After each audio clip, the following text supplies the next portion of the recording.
Il existe un arbre qui pousse de 6 mètres en une seule année et s'enflamme à une température presque 2 fois supérieure à celle du bois d'œuvre standard. En 2007, des chercheurs de l'université de Kanazawa ont mesuré son point d'auto-inflammation à 420 degrés C. En juillet 2025, il est devenu l'un des 4 seuls bois non traités de l'histoire à obtenir la classification de résistance au feu de classe A. Sans produits chimiques, sans revêtement retardateur, juste du bois. La Chine le cultive depuis plus de 3000 ans. Au Japon, il est imprimé sur les passeports et la pièce de 500 yens. 3 civilisations lui ont confié les sceaux de leurs empereurs, l'avenir de leurs filles et la protection de leur foyer en cas d'incendie. Aucun d'eux ne l'a qualifié de mauvaise herbe. Pourtant, aux États-Unis, où l'industrie du bois résineux génère 51 milliards de dollars par an et où les produits ignifuges en ajoutent des milliards, cet arbre est classé comme envahissant dans plus d'une douzaine d'États et interdit dans le Connecticut. Le règlement de construction ne le rejette pas formellement. Il n'a simplement jamais été prévu de l'autoriser. Voici Paulownia, l'arbre impératrice, ce bois résistant au feu qu'ils ont classé comme mauvaise herbe. Bienvenue au jardin enfoui. Les archives débutent en 1986 à l'Académie chinoise des sciences forestières de Pékin. Une équipe de 4 scientifiques, Zhu Xiaohua, Qiao Qingzhu, Lu Xinyu et Xiang Yaoguo, entreprit une mission inédite en Occident. Ils compilaient 3000 ans de savoir-faire chinois en matière de culture du Paulownia dans un seul document. Il ne s'agissait pas d'une découverte, mais d'une explication d'un phénomène que l'Occident n'avait jamais pris la peine d'étudier. L'ouvrage, intitulé Paulownia en Chine, culture et utilisation, allait devenir l'ouvrage de référence fondamentale cité dans la quasi-totalité des études modernes sur cet arbre. Ce que Zhu Xiaohua a documenté aurait dû changer le cours de la foresterie occidentale. Une croissance jusqu'à 5000 mètres par an. Un bois si léger qu'il pesait un tiers du poids du chêne, soit 7 à 8 kg par mètre cube, tout en égalant les résineux de construction en termes de résistance. Un système racinaire plongeant de 8 à 9 mètres dans le sol, une racine pivotante si massive que lorsque l'arbre était coupé, la repousse était plus rapide que la plantation initiale. Pas légèrement plus rapide, mais nettement plus rapide. 9 espèces répertoriées. L'Elongatada, à la croissance commerciale vigoureuse. Le Catalogia, à croissance lente, dont le bois dense se vend 3 fois plus cher. Des systèmes de cultures intercalaires couvrant 1,3 à 1,5 millions d'hectares dans les provinces de Henan, Anhui et Hubei. Des arbres poussant aux côtés des céréales, chacun profitant à l'autre. Et puis, il y avait le comté de Lanka, 400 000 MU de désert sablonneux. Des terres que le vent avait mises à nu se sont transformées en une forêt de paulownia productive. La production alimentaire de la région a augmenté de 30%. Non pas parce que le sol a changé, mais parce que les arbres ont transformé le sol. Prenez le bois en main et vous le sentez immédiatement. Un blond doré, clair et soyeux, au reflet jaune miel et à la brillance fine et lustrée. Au toucher, elle paraît d'une légèreté presque surnaturelle, comme si on l'avait creusée, alors que son grain est dense et continu. Les feuilles, qui peuvent atteindre 60 cm chez les spécimens taillés, sont en forme de cœur, veloutées et recouvertes d'un fin duvet qui donne son nom à l'espèce, Tomentosa. Au début du printemps, avant même l'apparition de la première feuille, les branches se parent de fleurs d'un violet pâle, disposées en panicules dressées, exhalant un parfum que le jardin botanique du Missouri compare à celui de la vanille. Ce n'était pas une mauvaise herbe, c'était une infrastructure. À l'époque où Zhu publia son ouvrage, la Chine cultivait le paulownia sans interruption depuis plus de 3000 ans, soit plus longtemps que la plupart des nations occidentales n'existent. Ce livre était un pont entre le savoir oriental et l'ignorance occidentale. L'Occident ne l'a pas emprunté, mais le pont que Zhu a construit renvoient à des textes anciens qui prouvent que cet arbre n'a jamais été marginal. Il était sacré. Les Chinois l'appelaient Tong, et la plus ancienne mention qui en est faite n'est pas une note de bas de page. Il s'agit de poésie. Le Tsi-Jing, le livre des chants, la plus ancienne anthologie de poésie chinoise, compilée entre le XIe et le VIIe siècle avant notre ère, et attribuée à Confucius lui-même, mentionne l'arbre Tong dans le poème Dingji Fengzhong, des Odes de Yang. Il y a déjà 3000 ans, le bois était associé à la fabrication d'instruments de musique. Son usage était déjà exceptionnel, mais ce lien plus profond se trouve ancré dans la mythologie. Le Zhuangzi, écrit entre le IVe et le IIIe siècle avant notre ère, contient un passage qui allait définir l'identité de cet arbre dans toute l'Asie orientale. Au chapitre 17, Les crues d'automne, le philosophe décrit un oiseau appelé le yuanu, créature d'une vertu absolue qui ne se pose que sur le bois du Wuong. Il ne se nourrira que des fruits des plus pauvres. Il ne boira qu'aux sources d'eau douce.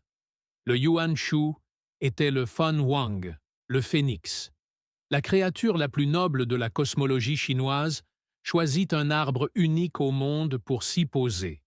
Ni le pin, ni le cèdre. Le Paulownia. Cet arbre acquit une signification morale, devenant un symbole de vertu, de bonne gouvernance et de grandeur. Les sitars Gin étaient sculptés dans son bois, la table d'harmonie vibrant d'une résonance inégalée par aucun autre bois. On en fabriquait aussi des cercueils royaux. Les coffres destinés à contenir les objets les plus précieux d'une famille étaient tapissés de ce bois. Une civilisation entière confiait ses biens les plus sacrés à cet arbre. Puis, le Japon en fit le sceau de son empire. Les armoiries de Paulownia, Goshi no Kiri, ou les 57 Paulownia, furent adoptées par la famille impériale japonaise sous la dynastie Han, à partir du règne de l'empereur Saga, 786-842. Il était considéré comme le deuxième emblème le plus prestigieux du Japon, surpassé seulement par le chrysanthème. Toyotomi Hideyoshi, le seigneur de guerre qui unifia le Japon au XVIe siècle, reçut cet emblème directement de l'empereur et créa sa propre variante exclusive, le Taiko Jiri. Après la restauration de Meiji en 1868, l'emblème de Paulownia devint le symbole officiel du gouvernement japonais. On le retrouve aujourd'hui sur le bureau du Premier ministre, dans les documents du cabinet, sur les passeports officiels et sur la pièce de 500 yens. Mais la tradition japonaise la plus profonde n'était pas politique, elle était personnelle. À la naissance d'une fille, les familles plantaient jusqu'à 3 jeunes plants de Paulownia par fille. Lorsqu'elle atteignait l'âge nubile, les arbres, à croissance rapide, étaient prêts à être récoltés. Le bois devint son mobilier de douaire. Kaibara Eshan, le philosophe néo-confucéen né en 1630, parfois surnommé l'Aristote du Japon, a documenté cette pratique. Des siècles plus tard, Tieshi Suzuki, de la mairie de Mishima-machi à Fukushima, s'en souvenait de la même manière, disant « Lorsqu'on donnait naissance à une fille, on plantait 3 Paulownia, afin qu'ils soient adultes lorsqu'elle serait en âge de se marier, et on pouvait les utiliser comme douaires. L'arbre portait en lui l'avenir d'une fille. Des familles fondaient leur confiance sur sa croissance, misant la vie de leurs enfants. Puis les incendies leur ont donné raison. Le grand incendie de Meirei frappa Edo en 1657. Plus de 100 000 personnes périrent. Les 2/3 de la ville furent réduits en cendres. Suite à cette catastrophe, la demande de solutions de stockage résistantes au feu explosa et le Paulownia s'imposa comme le matériau de prédilection. Les coffres Kiritansu Paulownia étaient fabriqués avec des chevilles en bois au lieu de clous métalliques, des assemblages à tenons et mortaises et 134 procédés de fabrication perfectionnés au fil des générations. Le bois ne sauvait pas les maisons, mais leur contenu. En Corée, cet arbre portait un nom spécifique, Odong Namu. Le Gaya Gaum, instrument traditionnel emblématique de Corée, une cithare à 12 cordes pincées, originaire de la Confédération de Gaya au XVIe siècle, est sculpté dans une seule pièce de bois de Paulownia. Il a été désigné patrimoine culturel immatériel national sous le numéro 23 en 1968. Le phénix coréen, le bong hwang, figure toujours sur le sceau du président sud-coréen. Et un proverbe coréen fait écho à une tradition japonaise. À la naissance d'un fils, on plantait un pin en montagne. À la naissance d'une fille, on plantait un palétuvier dans un champ. 3 civilisations, 3000 ans. 3 langues pour un même arbre. Sceaux impériaux, avenir des filles, contenu des maisons en cas d'incendie. Jamais personne ne l'a qualifié de mauvaise herbe. Dans l'arrondissement de Taitoku à Tokyo, Haruo Katayama perpétue une tradition familiale vieille de plus d'un siècle. Artisan Kiri Tanu de 3e génération, il est fabricant de coffres en Paulownia. Il construit avec le même bois, les mêmes assemblages, les mêmes 134 étapes que son grand-père. Et il explique la résistance au feu non pas par des données, mais par une expérience personnelle.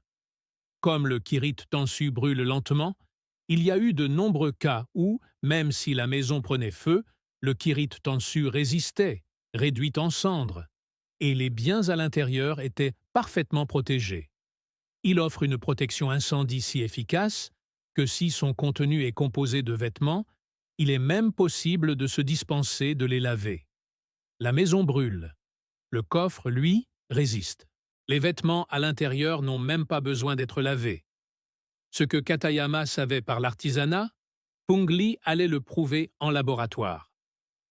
En 2007, à l'université de Kanazawa au Japon, les chercheurs Ping Lee et Jun Oda ont publié une étude dans le Journal of Material Science, une revue scientifique à comité de lecture de Springer, financée par la Société japonaise pour la promotion de la science, subvention née 1800-2014. Leur question était précise. Pourquoi le Paulownia résiste-t-il au feu alors que des autres bois de densité similaire NN y résistent pas? Leurs mesures auraient dû révolutionner les normes de construction. Le Paulownia s'enflamme spontanément entre 420 et 430 degrés Celsius. Le bois d'œuvre standard, selon l'essence, s'enflamme entre 220 et 360 degrés Celsius. Le Paulownia se situe au-dessus de tous, et de façon significative. Mais la température n'était que le point de départ. Lee et Oda ont identifié 4 mécanismes agissant de concert comme une armure. Premièrement, une structure cellulaire poreuse en nid d'abeille, avec une parité de 75 à 98% qui se carbonise rapidement en surface plutôt que de permettre une combustion interne. Troisièmement, de grandes structures de vaisseaux indépendants privent le feu d'oxygène. Contrairement au cèdre, dont les fines lamelles continues alimentent la flamme comme une mèche. Quatrièmement, la couche de charbon elle-même devient un bouclier isolant. Le Paulownia carbonisé a une conductivité thermique inférieure à celle du bois intact qu'il protège. Imaginez un château qui, lorsqu'il est attaqué, construit ses propres murs plus vite que l'ennemi ne peut les franchir. La surface se consume entièrement, se carbonisant pour former un écran thermique. Tandis que l'intérieur reste intact, le feu crée sa propre barrière. Un bois plus léger que le pin, plus tendre que le peuplier et plus résistant au feu que le chêne, l'érable et le cèdre réunis. En théorie, ce matériau ne devrait pas fonctionner, mais c'est précisément sa structure alvéolaire, ce nid d'abeilles d'air, qui le rend efficace. Puis, en juillet 2025, une étape importante a été franchie. Le bois de Paulownia a obtenu la classification A, propagation des flammes, selon la norme ASME 84, la plus haute classification de résistance au feu pour les matériaux de construction. Il s'agit de l'un des 4 seuls bois non traités de l'histoire à avoir obtenu cette classification, et le seul cultivé en Amérique du Nord. Aucun traitement chimique, aucun revêtement retardateur, aucun additif industriel, du bois pur, Un point essentiel à préciser. Le paulownia n'est pas ininflammable. Il brûle. Il enflamme à une température nettement plus élevée et propage les flammes beaucoup plus lentement que des pointous, car autres essences de bois. Mais il est combustible. Le département américain de LH, Agriculture, USDA, a lui-même constaté que les graines de paulownia colonisent les paysages après les incendies de forêt. Un arbre véritablement ininflammable ne tirerait aucun avantage des écosystèmes perturbés par le feu. Le phénomène est remarquable, et ce n'est pas exagéré. Il existe donc un bois dur naturellement résistant au feu. Il repousse à partir de sa souche. Il pèse 1/3 du poids du chêne. Il a obtenu la classification de résistance au feu A, sans traitement chimique. La question n'est pas de savoir s'il fonctionne, mais plutôt qui perd de l'argent en cas de succès. La réponse commence par une classification. Paulownia tomentosa, une des 9 espèces du genre, est considérée comme envahissante dans plus d'une douzaine d'États américains. Chaque arbre adulte produit jusqu'à 20 millions de graines par an, minuscules et ailées, capables de se disperser sur plus de 3 km en terrain montagneux. Le problème écologique est réel, mais uniquement pour cette espèce. Paulownia elongatada et Paulownia fortune, ainsi que les hybrides stériles comme Cotavisa 2 et le clone in vitro 112, ne figurent sur aucune liste d'espèces envahissantes. Cotisa 2 est breveté comme étant stérile. Le clone 112 produit des graines non viables. Les variétés cultivées commercialement, celles qui seraient effectivement commercialisées pour le bois d'œuvre, ne sont soumises à aucune restriction écologique. Au Connecticut, la classification est allée plus loin. En vertu de l'article 22A, alinéa 381D, du statut général, mis à jour par la loi publique numéro 2411, Paulownia tomentosa a été classée comme espèce potentiellement envahissante et interdite le 14 mai 2024. Son importation, son déplacement, sa vente, son achat, sa transplantation, sa culture et sa distribution sont tous prohibés. Entrée en vigueur aux alentours d'octobre 2028. Toute infraction est passible d'amende. Une espèce est interdite, 8 autres sont ignorées. Les variétés stériles, incapables de se propager, sont considérées comme inexistantes. Il convient maintenant d'examiner l'écologie avec objectivité. D.N.E. Seppinger a obtenu son doctorat à l'Université de Caroline du Nord à Chapel Hill en 2008, où il a étudié la colonisation de Paulownia dans la zone sauvage des gorges de Linville, au sud des Appalaches. Il a documenté une importante propagation après l'incendie, mais sa propre conclusion contredisait les inquiétudes exprimées. Il a constaté que le paulownia semble avoir du mal à conquérir l'espace et la lumière, et que la végétation indigène finit par l'éliminer. Laura Hyatt a observé en 1999 que les graines de paulownia germent rarement, voire jamais, en milieu naturel, et que, lorsqu'elles germent, elles survivent rarement plus d'1 an. L'Université d'État de l'Oregon a clairement indiqué que dans le nord-ouest du Pacifique, les rosiers paulownia ne présentent pas de comportement envahissant, probablement en raison du climat plus frais. L'argument écologique est valable. Il est également limité et ne concerne qu'une seule espèce sur 9. Voyez maintenant ce qu'il menace.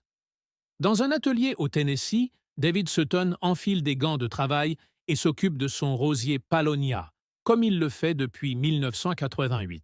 Dentiste de profession, cultivateur de paulownia par passion, il a fondé l'American Paulownia Association en 1991, il y a plus de 35 ans, et il ne idéalise pas cet arbre.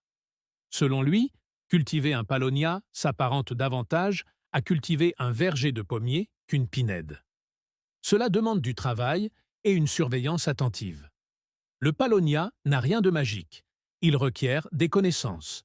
Le savoir-faire existe. Ce qui manque, c'est l'infrastructure nécessaire pour le mettre en œuvre. Le marché américain du bois d'œuvre résineux génère 51 milliards de dollars par an, soit 68,8 milliards de pieds de planche, selon le rapport 2025 du du Fredonia Group. Le pin jaune du Sud représente près de 85% de tout le bois traité sous pression produit en Amérique. Le secteur forestier de Géorgie génère à lui seul un impact économique de 36,2 milliards de dollars et soutient plus de 148 000 emplois. Weyerhaeuser, le principal acteur du secteur, a réalisé un chiffre d'affaires de 7,12 milliards de dollars en 2024. À côté de la filière du bois se trouve l'industrie chimique qui le rend ignifuge. Le marché mondial du bois traité est évalué entre 1,3 et 2,4 milliards de dollars, dont 43 à 45% sont détenus par l'Amérique du Nord. Ces produits chimiques incluent le CCA, arséniate de cuivre chromé, interdit pour un usage résidentiel depuis 2003, car l'arsenic est un cancérogène avéré pour l'homme, mais toujours autorisé pour des applications industrielles. Le traitement ignifuge double ou triple le prix du bois. De plus, les données de l'EPA datant de novembre 2003 ont révélé que 90% des enfants exposés de façon répétée à du bois traité au CCA présentaient un risque de cancer supérieur à 1 sur 1 million. Un bois naturellement ignifugé élimine complètement le besoin de ces produits chimiques. Et voici le point crucial. Le Code international du bâtiment n'interdit pas explicitement le paulownia.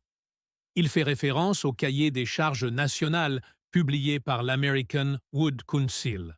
Pour qu'une essence de bois obtienne l'approbation structurelle, elle doit être certifiée ALSC, avoir fait L objet D, un classement accrédité et respecter les valeurs de conception selon les normes ASM, un processus que le cahier des charges lui-même décrit comme étant basé sur des données et une expérience de classement commercial des coessences de résineux indigènes, les États-Unis et le Canada.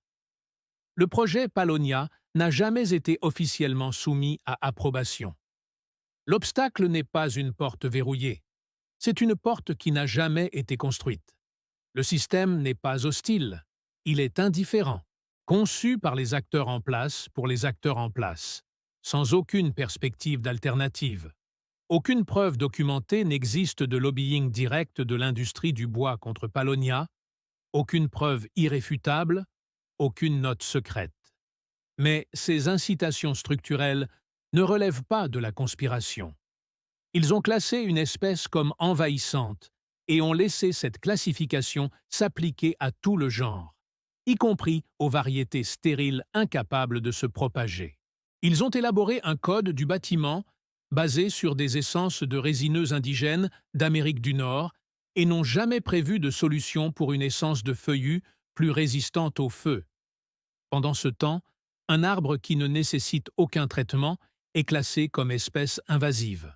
Ils dépensent entre 394 et 893 milliards de dollars par an pour réparer les dégâts causés par les incendies de forêt. Dans un pays où un bois classé A pour sa résistance au feu pousse de 6 mètres par an, la lutte contre les incendies n'est pas un complot. C'est une stratégie, et l'architecture n'a jamais été conçue pour permettre à cet arbre de s'épanouir. Pourtant, elle se reconstruit, non pas grâce au gouvernement, ni à l'industrie, mais grâce aux citoyens. En 2015, une femme nommée Wendy Burton a créé la première exploitation commerciale de Paulownia en Amérique du Nord, par le biais de la société World Tree. Aujourd'hui, cette entreprise gère plus de 2800 hectares répartis sur plus de 300 exploitations dans 5 pays, ce qui en fait la plus grande exploitation de Paulownia du continent. Burton a levé plus de 2 millions de dollars sur WeFunder, ce qui en fait la campagne de financement participatif la plus réussie de l'histoire de la plateforme pour une entreprise fondée par une femme. Sous la direction de son PDG, Doug Wilmore, World Tree a obtenu la certification A en matière de propagation des flammes en juillet 2025. 150 exploitations légales sont en activité aux États-Unis. L'arbre interdit dans le Connecticut pousse légalement dans presque tous les autres États. En Géorgie, à l'Université d'État de Fort Valley, le Dr Nirmal Jashi, professeur de sciences végétales et de biotechnologie, financé par l'USDA, entretient 2500 arbres à pollen sur le campus. Son équipe a mis au point des protocoles de micropropagation pour cultiver cet arbre à partir de cultures de tissus. Ils ont produit 190 kilos de miel à partir de ces arbres. Un miel clair, aromatique et doux, vendu à $30 la livre, environ 450 $, avec une liste d'attente. Cet arbre ne sert pas uniquement à produire du bois, c'est un écosystème. L'ancien président Jimmy Carter cultive 6 hectares de paulownia sur sa ferme en Géorgie. Cette plante invasive pousse sur les terres d'un ancien président à Kishwada, près d'Osaka. Tommy, artisan de 4e génération, dont l'atelier familial a été fondé en 1900 dans le Dottenland, travaille toujours le paulownia. Il ne crée pas des pièces de musée, mais des greniers à riz. Des produits modernes fabriqués à partir de bois anciens. La tradition n'a pas besoin d'être sauvée. Elle a besoin de clients qui comprennent ce qu'ils achètent. Et à Jones Island, en Caroline du Sud, Paul Rice de Terrapin Surfboards fabrique des planches en paulownia à structure creuse, scellées avec de l'époxy biosourcée. Son modèle Mini Simmons pèse moins de 3 kilos. Il tient la planche terminée et prononce une phrase qui pourrait servir de fil conducteur à toute cette histoire. En soutenant l'agriculture ou l'agroforesterie de paulownia, nous pouvons préserver les forêts primaires tout en augmentant notre capacité de séquestration du carbone. Un surfeur en Caroline du Sud, un scientifique en Géorgie, un artisan d'Osaka de 4e génération, un ancien président, ils ont trouvé le même arbre au bord de routes différentes. Et ils ne sont pas seuls. Le schéma se répète. Le robinier Faux Acacia a servi à la construction de Jamestown au XVIIe siècle et a armé la marine américaine pendant la guerre de 1812. Aujourd'hui, il est considéré comme un arbre inutile. Le chanvre a été interdit de 1937 à 2018, tandis que des alternatives non chimiques ont pris le relais. Le bambou possède la même résistance à la compression que le béton et seuls 8 pays au monde l'autorisent dans leur code de construction. L'oranger des Osages est le bois le plus dur et le plus résistant à la pourriture en Amérique du Nord, et pourtant invisible sur le plan commercial. Sa structure n'est pas le fruit du hasard, elle est intrinsèquement liée à sa structure. Et les structures peuvent être modifiées. On ne vous dira pas que ces fossiles se trouvent dans le socle rocheux de l'État de Washington, que cet arbre poussait ici des millions d'années, avant même qu'on le considère comme une espèce étrangère. On ne vous dira pas que 3 civilisations lui ont confié les sceaux de leurs empereurs, l'avenir de leurs filles et le contenu de leur maison lors d'incendies. Et que, pendant 3000 ans, aucune d'entre elles ne l'a traité de mauvaise herbe. La paulownia n'a besoin d'aucune autorisation. Elle pousse à travers le bitume. Elle survit au bulldozer. Elle se régénère après un incendie. Son système racinaire plonge à 9 mètres de profondeur et patiente. Elle patiente depuis des millions d'années dans le socle rocheux de Washington. Elle est patiente. Elle poussait dans les jardins des empereurs. Elle renferme la musique de Corée. Elle porte le sceau du Japon. Elle a protégé l'avenir de nos filles pendant 30 générations. Et dans le pays qui en a le plus besoin, on l'a mise sur une liste noire. Maintenant, vous savez ce que cette liste était censée cacher. Chaque j'aime, chaque partage, préserve ce qu'ils ont tenté d'effacer. Abonnez-vous, car la prochaine plante qu'ils ont enterrée vous attend.